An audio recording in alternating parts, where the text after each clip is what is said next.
of all, let me just say I could not have a better senior senator than our great senator from the state of Illinois, Dick Durbin.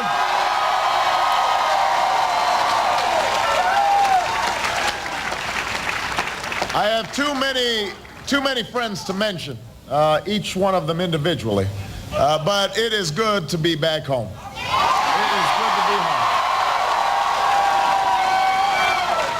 It is good to be home. It is good to have Michelle home. The girls are with us tonight, but we asked them, did you want to come on stage? And Malia, our 9-year-old, said, Daddy, you know that's not my thing.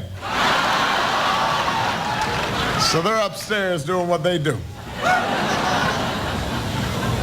Before I begin, I just want to send my condolences to the victims of the storms that hit Tennessee and Arkansas today.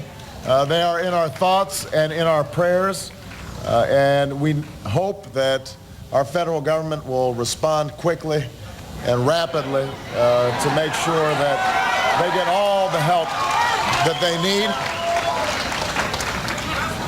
The polls are just closing in California, and the votes are still being counted in cities and towns across America. But there is one thing, you know I love you back.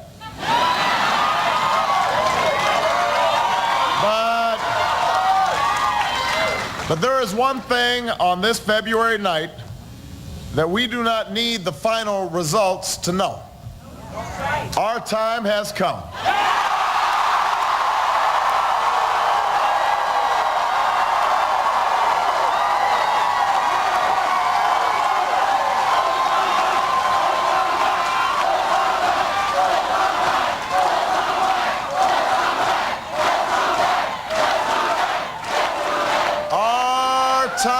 Our time has come.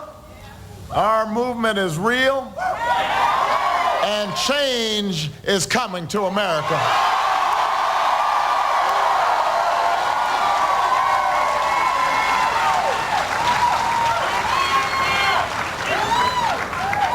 Only a few hundred miles from here, almost 1 year ago to the day, as Dick said, we stood on the steps of the old state capitol to reaffirm a truth that was spoken there so many generations ago, that a house divided cannot stand,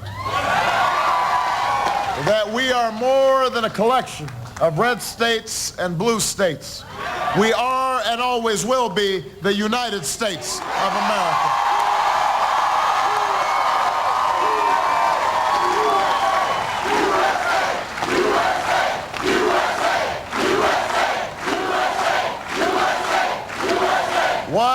What began as a whisper in Springfield soon carried across the cornfields of Iowa, where farmers and factory workers, students and seniors stood up in numbers we have never seen before.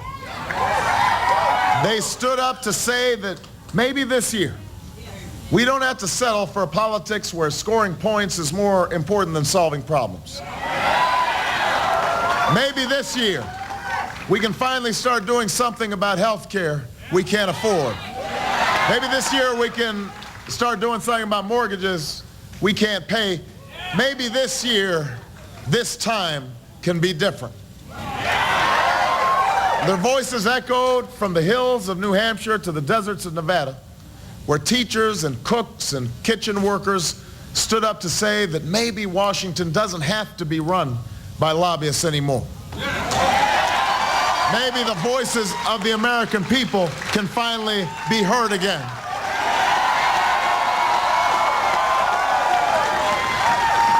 They reached the coast of South Carolina when people said that maybe we don't have to be divided by race and region and gender.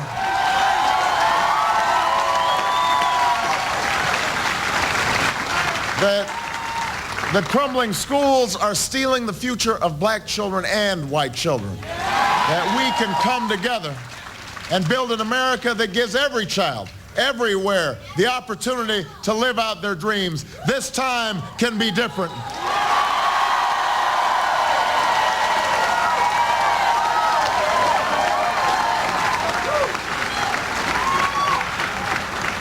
And today, on this Tuesday in February, in states north and south, east and west, what began as a whisper in Springfield has swelled to a chorus of millions calling for change. It's a chorus that cannot be ignored, a chorus that cannot be deterred. This time can be different because this campaign for the presidency of the United States of America is different.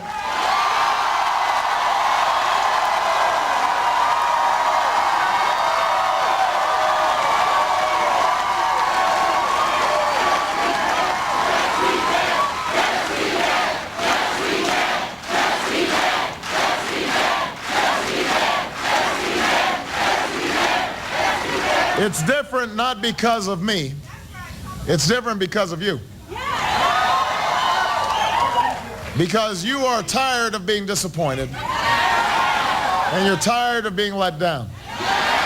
You're tired of hearing promises made and plans proposed in the heat of a campaign only to have nothing change when everyone goes back to Washington.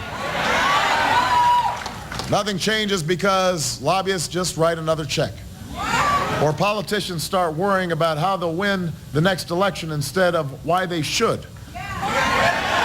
Or because they focus on who's up and who's down instead of who matters.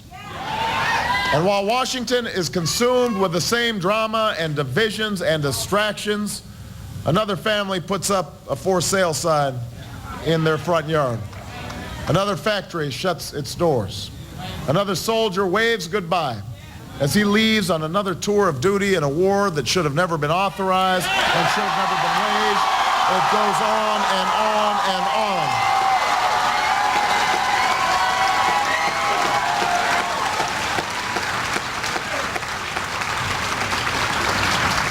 But in this election, at this moment, you are standing up all across this country to say, not this time. Not this year.